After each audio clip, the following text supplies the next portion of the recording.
Welcome to Sri Priya சால் flavours channel. நாம் தினமும் திருப்பாவை பாசுரத்தோட விளக்க உரையும் ஒரு ஆன்மீக தகவலையும் பார்த்துட்டு வரோம். அந்த வகையில் இன்னைக்கு திருப்பாவையில் 24வது பாசுரத்தோட விளக்க உரையும் ஒரு ஆன்மீக தகவலையும் பார்க்க போகிறோம். அதுக்கு முன்னாடி என் சேனலை நீங்கள் சப்ஸ்கிரைப் பண்ணலைன்னா சப்ஸ்கிரைப் பட்டனை கிளிக் பண்ணி சப்ஸ்கிரைப் பண்ணிக்கோங்க. பக்கத்தில் இருக்கிற பெல் ஐக்கானை கிளிக் பண்ணிங்கன்னா நான் போடுற வீடியோஸ்லாம் உங்களுக்கு நோட்டிஃபை ஆகும். இப்போது அந்த 24வது திருப்பாவை பாசுரத்தில் ஆண்டாள் நாச்சியார் என்ன நம்மளுக்கு சொல்லியிருக்கார் அப்படின்னு பார்க்கறதுக்கு முன்னாடி அந்த பாசுரத்தை முதல்ல பார்ப்போம். அன்று இவ்வுலகம் அளந்தாய் அடி போற்றி, சென்றங்கு தென்னிலங்கை சென்றாய் திரள் போற்றி, கொற்றடச் சகடம் உதைத்தாய் புகழ் போற்றி, கன்று குணிலா எரிந்தாய் கழல் போற்றி, குன்று குடையாய் எடுத்தாய் குணம் போற்றி, வென்று பகை கெடுக்கும் நின் கையில் வேல் போற்றி, என்றென்றும் சேவகமே ஏத்தி பறை கொள்வான், இன்று யாம் வந்தோம் இறங்கேலோர் எம்பாவாய். இதுதான் அந்த 24வது பாசுரம். இந்த பாசுரம் ஒரு போற்றி பாசுரம் எனப்படும். அதாவது இறைவனை அர்ச்சிப்பதற்கு பல நாமங்கள் சொல்லி அர்ச்சிக்கிறோம் இல்லையா? இந்த ஒரு பாசுரத்தை பாராயணம் பண்ணால் அந்த அர்ச்சித்த அத்தனை பலன்களும் நமக்கு கிட்டும். அதனால இது ஒரு போற்றி பாசுரம். முதல் 2 வரியில என்ன சொல்றாருன்னு பார்ப்போம். அன்று இவ்வுலகம் அலைந்தாய் அடி போற்றி, சென்றங்கு தென்னிலங்கை செற்றாய் திரள் போற்றி அப்படிங்கிறார். அதாவது எம்பெருமானின் பல பெருமைகளை பல பாசுரங்களில் ஆண்டாள் நாச்சியார் சொல்லிட்டு வர்றார். இதில் அன்று அவ்வுலகம் அளந்தாய் அடி போற்றி, அதாவது வாமன அவதாரத்தை 3வது முறையாக நான் சொன்னேன் இல்லையா முன்னாடியே, இந்த திருப்பாவை முழுவதும் 3 முறை வாமன அவதாரத்தை பதிவு செய்திருப்பார் ஆண்டாள் நாச்சியார். இதில் இந்த 24வது பாசுரத்தில் வாமன அவதாரத்தை 3வது முறையாக சுட்டி காட்டுகிறார். ஓங்கி உலகளந்த அந்த உத்தமனின் புகழைத்தான் இங்கே அந்த வாமனமூர்த்தியினை இங்கே நினைவுபடுத்துகிறார். அடுத்த 2வது வரியில சென்றங்கு தென்னிலங்கை செற்றாய் திரள் போற்றி, அதாவது இலங்கை சென்று எப்படி வென்று வந்தாயோ அந்த எம்பெருமானுடைய பெருமைகளை இங்க நினைவுபடுத்துறார்.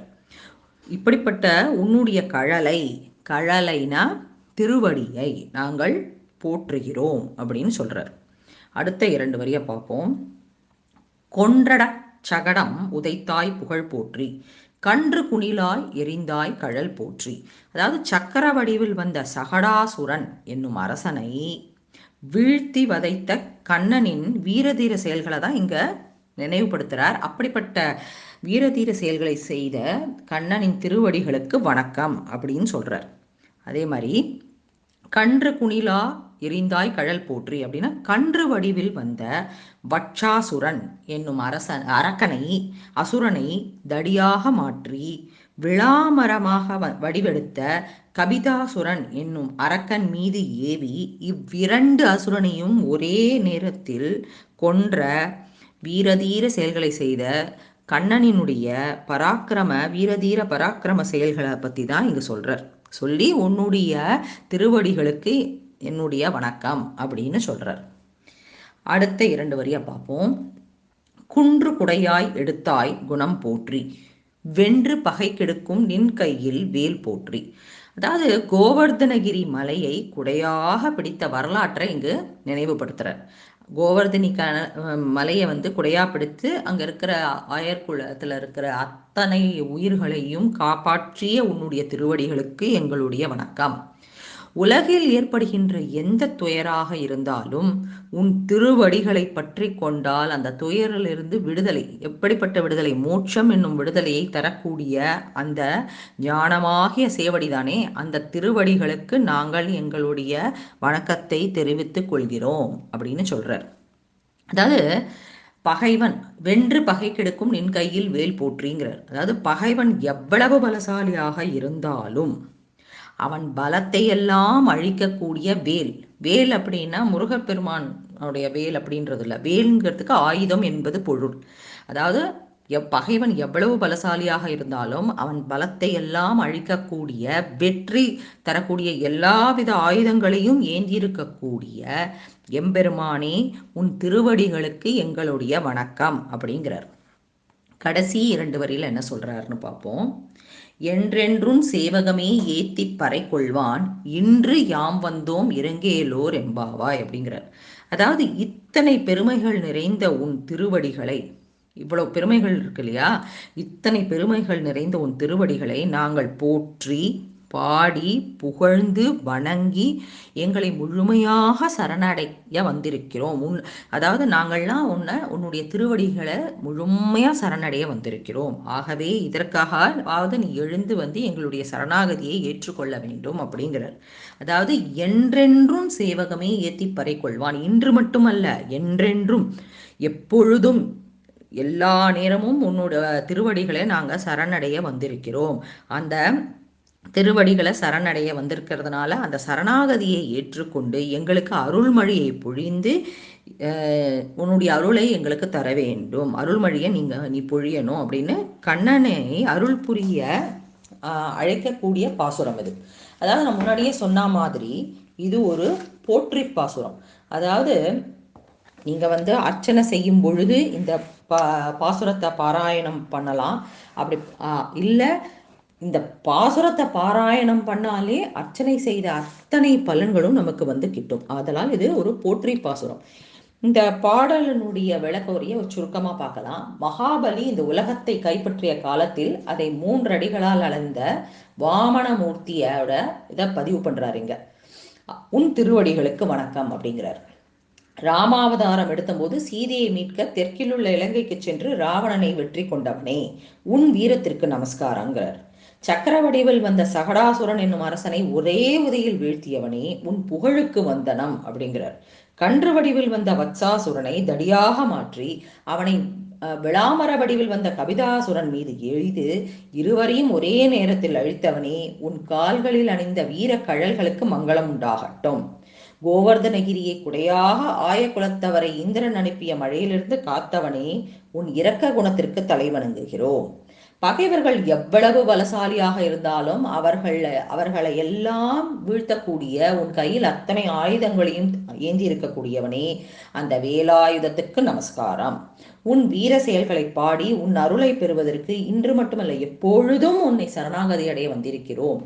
எங்கள் மீது அருள்மொழியை புரிய வேண்டும், எங்கள் மீது இரக்கம் காட்ட வேண்டும் அப்படிங்கிறார். நான் முன்னாடியே சொன்ன மாதிரி இது ஒரு போற்றி பாசுரம். இதை தினமும் நாம் பாராயணம் செய்யலாம். மார்கழி மாதம் மட்டுமல்ல, இதை தினமும் நாம் பாராயணம் செய்யலாம். இந்த பாசுரத்தை குழந்தைகளுக்கெல்லாமும் சொல்லிக் கொடுங்கோ. கண்ணன் பாலகனாக இருந்தபோது நிகழ்த்திய வீர செயல்களை அவர்களுக்கு சொல்லிக் கொடுக்கலாம். இதன் மூலம் அவர்கள் தைரியத்தை வளர்த்துக் கொள்வார்கள். இது ஒரு போற்றி பாசுரம். இன்று நாம் ஆன்மீக தகவல்ல என்ன பார்க்க போறோம் அப்படின்னா, ஸ்ரீராம ஜெயம் எழுதுவது ஏன்? ஸ்ரீராம ஜெயம் எழுதுறோம் இல்லையா, அது ஏன் எழுதுறோம்? அதனால் என்னெல்லாம் நன்மைகள்? முதலில் ராமநாமம் எழுதியது யார் அப்படிங்கிறத தான் பார்க்க போறோம். சரி, சிலர் ஸ்ரீராம ஜபத்தை வந்து 1,00,000 முறை, கோடி முறை அப்படின்னு வச்சுட்டு எழுதுறது உண்டு. ராமநாமம், ராம மந்திரம் எழுதுவோருக்கும் சொல்வோருக்கும் எங்கும் எதிலும் ஜெயம், அதாவது வெற்றி உண்டாகும். இந்த மந்திரம் எழுதினோம்னா, இந்த மந்திரத்தை சொன்னாலே 2 வகையான பகை நம்மகிட்டேருந்து போயிடும். அது என்ன அப்படின்னா, அகப்பகை. அகப்பகை எனப்படுவது நமக்குள்ளே இருக்கும் கெட்ட குணங்களை எடுத்துவிடும். புறப்பகை என்பது வெளியிலிருந்து நம்மை தாக்கும் குணங்களையும் வெல்லும் சக்தியை படைத்தது. அகப்பகை புறப்பகை 2த்தையும் எடுக்கக்கூடிய சக்தி இந்த ஸ்ரீராம ஜெயம் என்னும் மந்திரத்தை சொல்வதாலோ எழுதுவதாலோ உண்டாகும். ராம என்ற மந்திரத்துக்கு பல பொருள்கள் உண்டு. இதை வால்மீகி மரா என்றே முதலில் உச்சரித்தார். மரா என்றாலும் ராம என்றாலும் என்ன அர்த்தம்னா, பாவங்களை போக்கடிப்பது என்று பொருள். ராமனுக்குள் சீத்தை அடக்கம். அதனால் அவரது பெயரையே தனதாக்கி கொண்டாள். ரமா என்று அவளுக்கு பெயருண்டு. ரமா என்றால் லக்ஷ்மி. லக்ஷ்மி கடாட்சத்தை வழங்குவது ராம மந்திரம். ராம மந்திரம் எழுதுவோருக்கும் சொல்வோருக்கும் எங்கும் எதிலும் ஜெயம், அதாவது வெற்றி உண்டாகும். ராமன் என்ற சொல்லுக்கு பொருளை தெரிந்து கொள்ளுங்கள். ரா அப்படின்னா இல்லைன்னு பொருள். மண் என்றால் தலைவன் பொருள். ரானா இல்லைன்னு பொருள், மண் என்றால் தலைவன் பொருள். அதனால ராமன் அப்படின்னா என்ன அர்த்தம்? இது போன்ற தலைவன் இதுவரை இல்லை என்பதே இதனுடைய பொருள். ராமநாமம் சொன்ன ஹனுமனோ விண்ணில் தாவி இலங்கையை கடந்தார். ராமநாமத்துக்கு அத்தனை மதிப்பு. வானர கூட்டமே ராமாயண இது தெரியும் இல்லையா கதை. வானர கூட்டமே அழுது நின்றது, எப்படியாவது ஜானகியை மீட்டு வருவோம் என்று கொதித்தது. ஆனால் இளங்கவர சென்று வரத்துக்கு யாருக்கும் திறன் இல்லை. எல்லோரும் பின்வாங்கினார்கள். அப்பதான் தன் பலமே தனக்கு தெரியாத வாயுபுத்திரன் ஹனுமார் என்ன பண்ணார்னா, சுக்ரீவனின் அறிவுரைக்கு பின்னர் ராமநாம பலத்தால் வென்று வருவேன் அப்படின்னு சொல்லி கிளம்பினார். புண்ணிய காரத்தை அந்த மாதிரி கிளம்பும் போது அவருக்கு அந்த புண்ணிய காரியத்தை செய்யும் போது பல தடைகள் வந்தது. முதலில் மைனாகம் என்னும் மலையை என்னும் மலை மீது பறந்து கொண்டிருந்த போது ஆஞ்சநேயரை அது தடுத்தது. இரண்டாவதாக சந்தித்த தடை நாகமாதாசுரஸ், ஒரு கோர அரக்கியாக உருமாறி ஆஞ்சநேயரை தடுத்தாள். மூன்றாவது தடை மிகவும் உக்கிரமானது. இலங்கையை காவல் காத்து கொண்டிருந்த சிம்ஹிகா என்னும் அரக்கி ஹனுமானின் நிழலை பிடித்து நிறுத்திவிட்டாள். இந்த மூன்று தடைகளையும் தாண்டி ஆஞ்சநேயர் ஸ்ரீராமச்சந்திரமூர்த்தியின் திருநாமத்தை சொல்லி அத்தனையும் வெற்றி பெற்றார். அத்தனை பலம் வாய்ந்தது ராமநாமம். எப்போதும் எங்கேயும் வெற்றி பெற ஸ்ரீராம ஜெயம் என்னும் ஒரு மந்திரம் போதும் என்கிறது புராணங்கள். சரி, இவ்வளவு சக்தி வாய்ந்த ராமநாமத்தை முதலில் ராமநாமம் எழுதியவர் யாருன்னு தெரிஞ்சுக்கணும் இல்லையா? ராமபிரான் ராவணனை போரில் வென்ற செய்தியை சீதாவிடம் தெரிவிக்க முதலில் ஓடி வந்தவர் அனுமார் தான். அவருக்கு சீதாவை கண்டதும் உணர்ச்சி பெருக்கில் வார்த்தைகள் எதுவும் வரவில்லை. வெற்றி கழிப்பில் தேவியின் முன்னர் பணிந்து அம்மா என்று மட்டும் சொல்ல முயன்றார். ஆனால் தழுத்ததால் சொல்ல வந்ததை மணலில் எழுத முயன்றார். சீதையின் முன் மணலில் ஸ்ரீராம ஜெயம் என்று எழுதி காண்பித்தார். அந்த குறிப்பை படித்த சீதை ராமன் வெற்றி பெற்றதை தெரிந்து கொண்டாள்.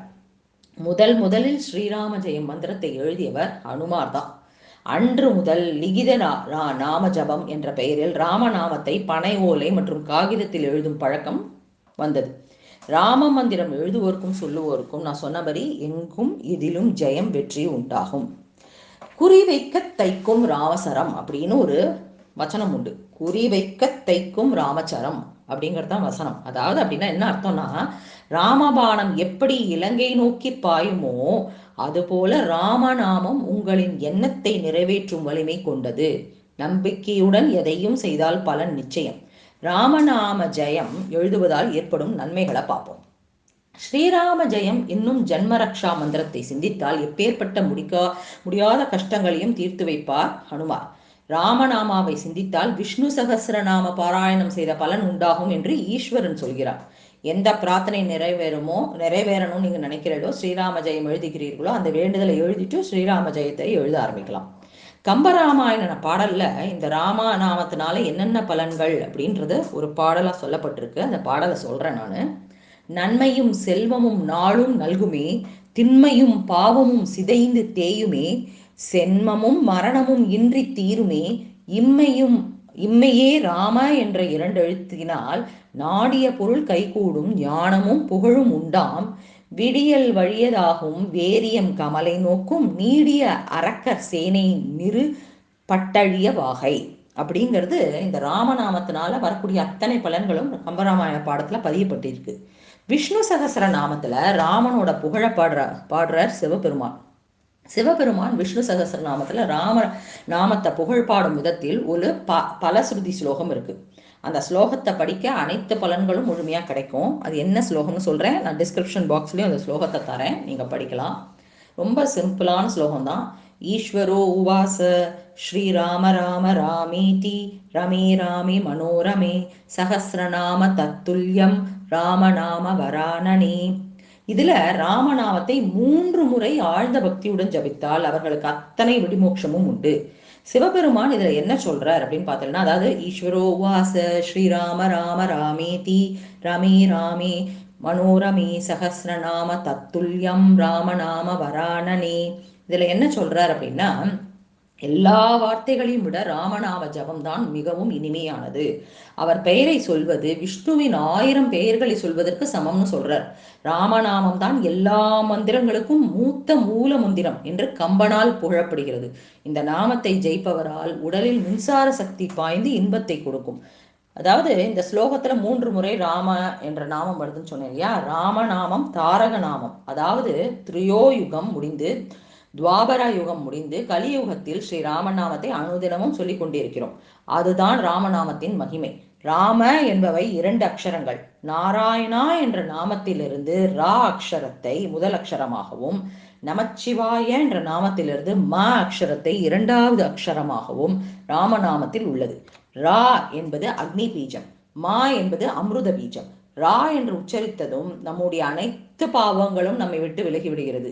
மா என்று உச்சரித்ததும் பாவங்கள் ஏதும் நம்முள் செல்லாமல் தடுக்கப்படுகிறது. இதுதான் ராமநாமத்தின் அற்புதம். நாம் எல்லோரும் அனுதினமும் ராமநாமத்தை சொல்லி எழுதி ஜபித்து பயன்பெறுவோம். நாளை மீண்டும் ஒரு பாவை பதிகத்தினுடனும் ஆன்மீக தகவலனுடன் சந்திக்கிறேன். நன்றி.